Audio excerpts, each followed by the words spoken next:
Whew, that was close. Jeez. Oh, these pants are Gimmick brand. Those are mine, dude. Thank you. Oh, wait a minute. These are yours too. Oh. Yeah. Yeah, those are yours. I meant these are mine. This is yours too. Oh. Thank you. Yeah. All right. Thanks.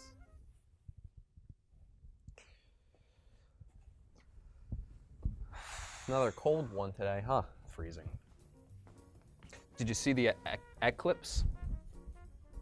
Let's not date ourselves here.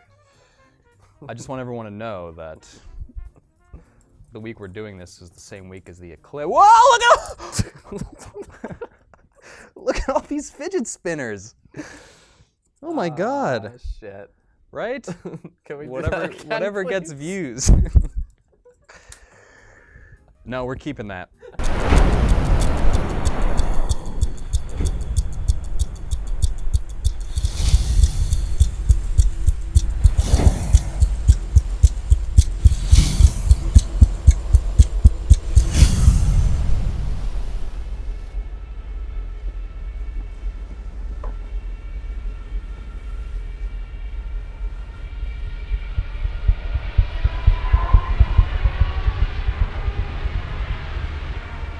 Welcome to In the Fold. I'm Tom. I'm Alan. And today on the show we are going to be reviewing Dunkirk, which is Christopher Nolan's big, bold, beautiful, ambitious, emotional War epic. war spectacle. Let's think of more adjectives. That's the only line I came prepared with, was describing it as a spectacle. War spectacle. It's harrowing, it's intense, it's grand, it's impressive, it's visceral, it's loud, and it is, I think, maybe his best film. We saw it together, and we were basically gushing about it walking out of the theater. Absolutely. I don't know how interesting this episode will be, because I think That's we might it, we just covered be, everything. we might just be gushing about it some more. It's about survival, it's about suffering, bravery, the vulnerability of young soldiers, it's about ordinary people doing extraordinary actions against all odds with little reluctance. Well, Dunkirk, 400 or so thousand troops, essentially stranded in Dunkirk, France, by Axis powers. Correct. And the focus of the movie mostly is on the British soldiers, just trying to either escape or survive. Well, the ones on the beach at least, because it is broken down structurally into 3 separate stories. Yeah, sections of the film, time frames. It's Focus yeah, on it's certain like characters triptych. or areas, one of which being land, and that's, we spend a week in Dunkirk. Another being sea, and that is a day or across the English Channel to get to Dunkirk. And then another taking place over the course of an hour, which is Tom Hardy's story. In the as air. as a pilot. As the a air. pilot, yes. Yep. Here we go. Dunkirk, we saw it big. We saw it in IMAX, baby. We saw Dunkirk in 70mm IMAX film. We did. I think this is probably how the film should be seen. It's certainly how he Right. shot the film. That's the most important part, because there has been not a large amount of blowback for that, but a lot of people make jokes at the expense of that and say, well, if your movie is only good in this type of setting, how good is the film? And I understand that to a point. However, I like to use a orchestra as an example and say, would you want to hear a symphony written for an 80-piece orchestra at Carnegie Hall, or would you rather listen to it in someone's basement with like 4 With guys? a recorder. Yeah. Yeah. And no, so I think that's a good kind of point. the point, is it was made very specifically for a very specific type of format and venue. If it's still playing in that format or venue, please see it that way. And I think Christopher Nolan believes in movies and in the spectacle. There's something about this story in particular that I think, lends itself to this giant format. So if the story really wasn't there for you, if it didn't really resonate with anyone out there, it is literally sight and sound. A lot of people are saying it's a little too loud. I think most of the criticisms that were laid at this film's feet pretty much are explained away by just saying, like, yeah, well, the point of this film was to experience war. You stand on a battleship, which is already crazy, and then a spitfire goes by you, the audience will believe. I think they will just know and then they'll feel it. That's the reality that we want to give the audience so that they can feel that they're there. So it's a bit of a triptych structure, would you say? Sure. Do you know what triptych means? No. There's 3 sections of this film. Each section sort of has its own narrative and its own drama and its own peril.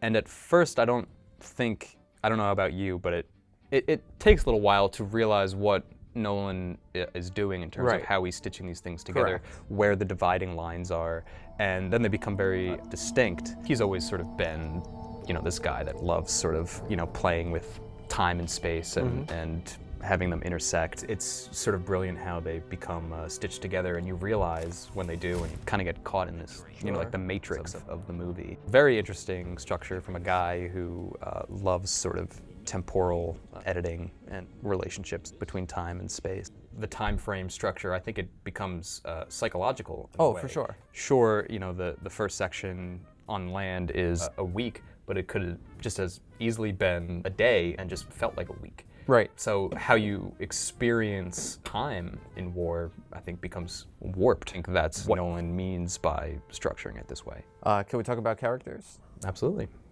Characters. Characters. What are their names? Nobody knows. We know George. There's George, and I believe, but I only know this because of reading, the lead guy's name is Tommy, but I don't remember his name being uttered I don't think it was said. I don't think a lot of names were said. And what do you think about that? Because I love it. That's probably just another point that Nolan's trying to make is, there's all these faces, and faces are really important in this movie. Nolan wanted to see if he could elicit care or sympathy for people just because of the obstacles they were facing with nothing else. With no backstory, yeah. It's all about action. What you do to survive tells you anything you need to know about a person. Are they brave? Are they a coward? Are they moral? Are they frightened? What will you do to survive when everything is stacked against you? Do you think that you had sympathy or empathy for these characters?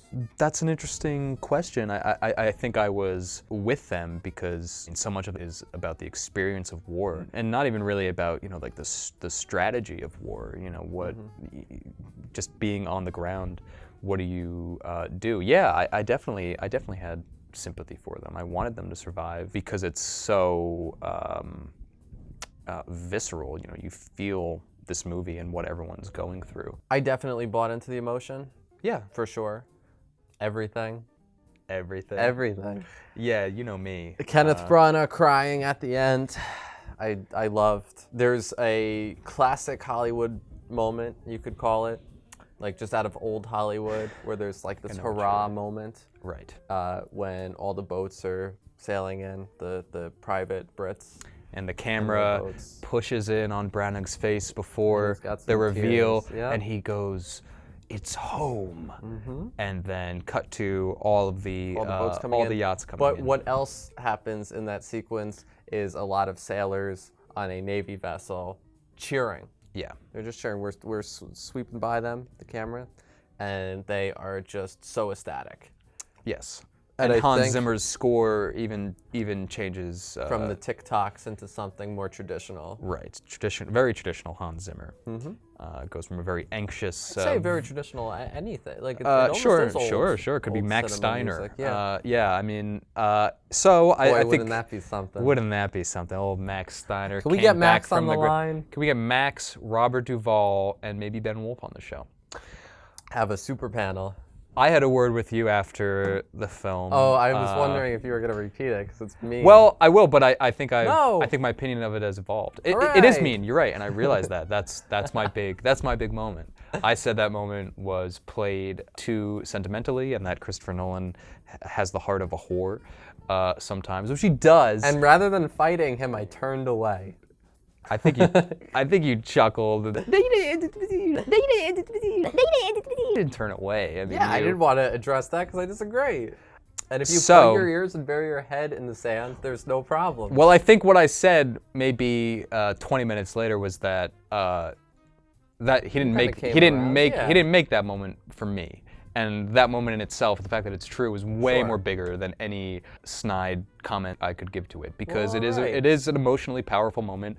I do think the way he plays it, It's almost like a different movie, in fairness. it kind of ripped me out of the movie in a way, and it's certainly not subtle in any way. It is a very classic kind of Hollywood we went from this moment. Oh, sorry. Kind of goes back to what we were talking about with relief and with hope, and even just going back to things that like Hitchcock has said is the audience needs a break sometimes. Sure. And this movie is, I don't want to say high octane because that sounds like a cliche way to describe like Fast and the Furious or something, but it's pretty relentless and like breathless, and kind of takes hold of you and keeps you on the edge the whole time. So you do have these moments that seem jarring because they are so hopeful and cheerful. You want to talk about then how it was made? If the filmmaking techniques played a role in that. Yes, let's talk about it. For one, who shot it? Gotta butcher the name here, but Hoyte van Hoyetama? Hoyte van Hoyetama. Swedish guy, I believe. I gotta learn how to pronounce his name because I love this man. I love done some everything good he's work. ever shot. What has he shot? Including Spectre, the James Bond film. He did Her. He did Tinker Tailor Soldier Spy, 2011's best film. What other Christopher Nolan movie has he shot? Oh, of course, he shot Interstellar, my favorite. Guys, I'm just gonna go upstairs and Monica! The huge challenge is the size and weight of the cameras. So our feeling was if we could find a way to do it physically, the payoff would be well worth it. I really wanted to make that camera work as any other camera you would use. Handheld and in a very sort of intuitive and impulsive way that you can use a film camera. So, just as an aside, the film features real vintage Spitfire planes. I'm gonna be so burpy now. Come on, come on. All right. So the film features real. You should have waited till after. The hot dogs. So the film features. No. I was doing this. Get it out. So the film features. No. What? Come on. You ready? So the film features. Come on. Well, no, he saw his You face. can't give us a bunch of little hot dogs and then expect us to You're watching be the all serious Patroon and special. Hot Dog Topia. flatulence. So they mounted the cameras on these real planes on the wings. Cinematographer Hoyte van Bergman. What's his real name? Hoyte van Hoyetama. Yes. And the photography, of course, what more could you expect from him is phenomenal and Gorgeous. pretty flawless, pretty seamless representation of that kind of flight and that kind of circumstance and situation. Yeah. And you're sort of constantly aware of the corners of the frame. And you absolutely can marvel at it while acknowledging that it is, and I've said this a lot, it might be oversaid, horrific. It's horrific and terrifying, and yet there's just something so starkly real about it. Nolan has described the film as a ride, and it certainly is. It's certainly a thrill ride. Excuse the cliche, but I think even he probably knows that it's much more than that. Sure. Well, on that note, You are about to see the first public exhibition of an entirely new form of entertainment. We call it Cinerama. for those that don't know, Cinerama was a kind of type of film or film-going experience. It was 3 screens with 3 projectors, creating this huge scale Enveloping. and aspect ratio. Yes, big. And not a lot of people made films that way because, of course, very expensive. And John Ford famously, and I'm sure other directors, did not like directing his segment on How the West Was Won, a Cinerama film, because it really dictates how you can shoot it. Yeah. Because of the format. Now, I'm not saying that this is quite the same, but just in terms of spectacle. There was one of the first Cinerama films was just an explainer film, and it was called This Is Cinerama. Right. And what that was about was just showing mountains, or showing Roller valleys, coasters. or it ends with a roller coaster. And the idea is, look at what we can do with this technology. And I feel like another name for Dunkirk is This is IMAX. This is Dunkirk. Yeah, this is Dunkirk. This is what we could do. And we could still shoot it on film. And I Right. think that makes so much difference. I think it really enriches the color palette, as you were saying. I think it really enriches the textures of the film, the dirt, the foam on the beach, the water, the metal, the oil in the water. I sort of want to talk a little bit more about the format. So they shot it in 70mm IMAX, but did you notice sort of format Yes, switch? for the stuff that was shot on 35. Right. So you think, obviously, everything that's shot in 35 is on the boat, which is a little small and intimate. Do you think Yes. maybe the cameras were just too big to get on the boat? I actually thought it was because of how loud the IMAX cameras are, but it could possibly. be that they Right. didn't have the space for it. Basically, we both have the same kind of, were they limited by this technology that we're really, touting right now Yeah. and putting on a pedestal. That's interesting about you saying it was maybe too loud. It reminds me of when Philip Seymour Hoffman was shooting The Master, which was shot in 70mm. He got a little frustrated because he's trying to act. Right. And he just keeps hearing these cameras, and so he would, so he would start shouting at Paul Thomas Anderson. Okay, so it looks gorgeous. It sounds loud, and it's kind of remarkable that for all of its loudness, Nolan sort of manages these very kind of quiet, intimate, humane moments with his actors. So everything for me in this film is about intensity and suspense. It's about trying to stay in a human scale of storytelling, but get across with clarity the larger movements of the evacuation. You want to talk about the performances in the film? Sure. Okay. I don't know who Harry Styles is. You know damn well who he is. I know he's from One Direction. Yeah. I know that he's quite popular, and I know that he's in this movie. I don't know which. I know he was in the mole sequences. He's the third guy Okay. in that sequence. He's a bit of a meaner guy. He's a little mean, yeah, but Mean. yeah, that's This is my book report. He's Harry a Styles little was mean. He's a little mean, sure, that's him. He's fine. To me, the standouts would be our lead, Tommy, who I think I said before, expresses so much with so little. It's practically a wordless performance. Rylance is great, very heartfelt and sincere, and sort of this moral compass in the film. It's very clear to him what's the right thing to do here. Across the channel.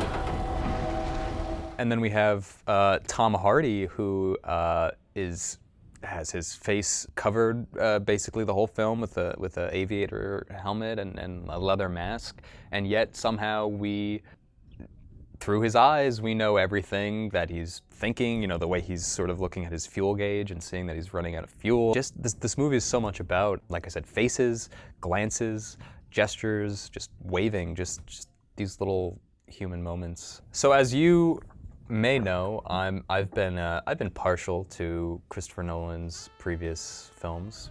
Partial. I've been partial. I like some. I like chunks of some, and then I do not like the Interstellar. holes of other. I don't like Interstellar. I think Interstellar is a big wet load. Interstellar would be a more interesting review for us too. It could be.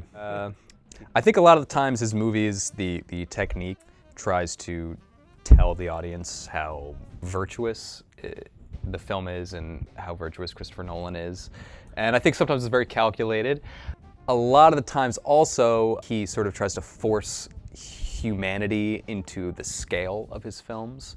And let's face it, he loves big scales. I think he's gone big scale, mostly starting with Dark Knight Rises. And then lo and behold, he does Interstellar next. And that one's same. Like for me, it definitely worked. For a lot of people, they were cold to it. We shall fight on the beaches. We shall fight on the landing grounds. We shall never surrender. We shall never surrender. We shall never surrender. It was, what is it, almost 2 hours long? So It's stealthy. 106 minutes, which pretty is stealthy. very economic. I think it's his masterpiece. I don't think any of his movies are like the Hollywood dollar poorly spent. Like, I think a lot of times they're,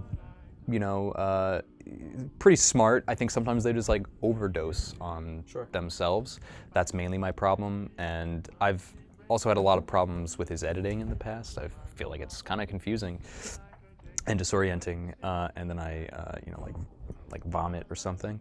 He's a little melodramatic sometimes, and I think that fits in with old Hollywood.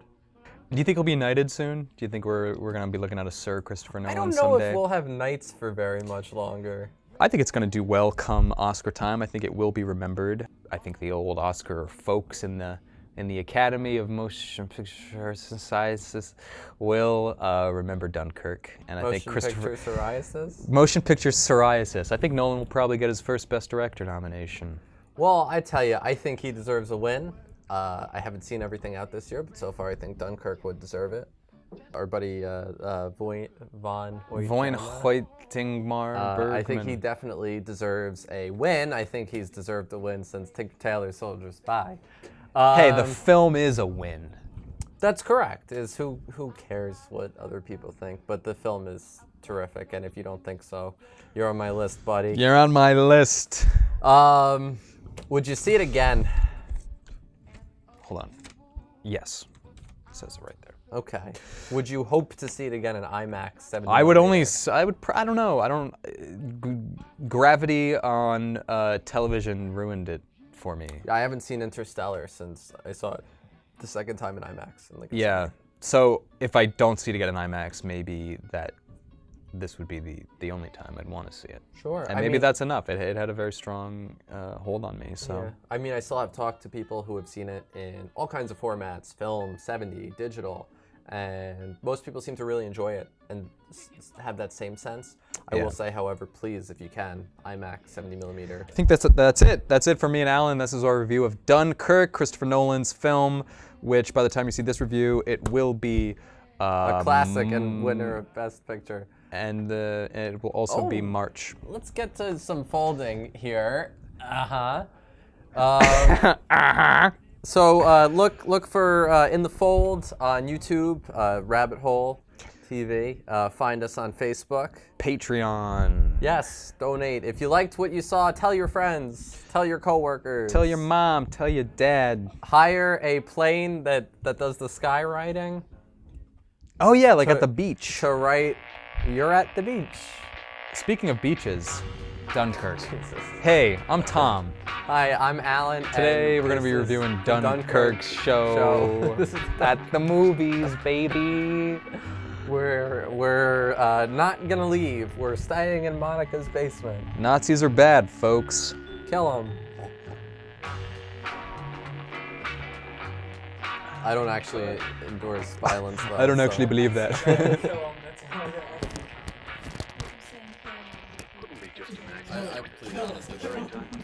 don't endorse mob rule. I never have. Man develops the ability to leave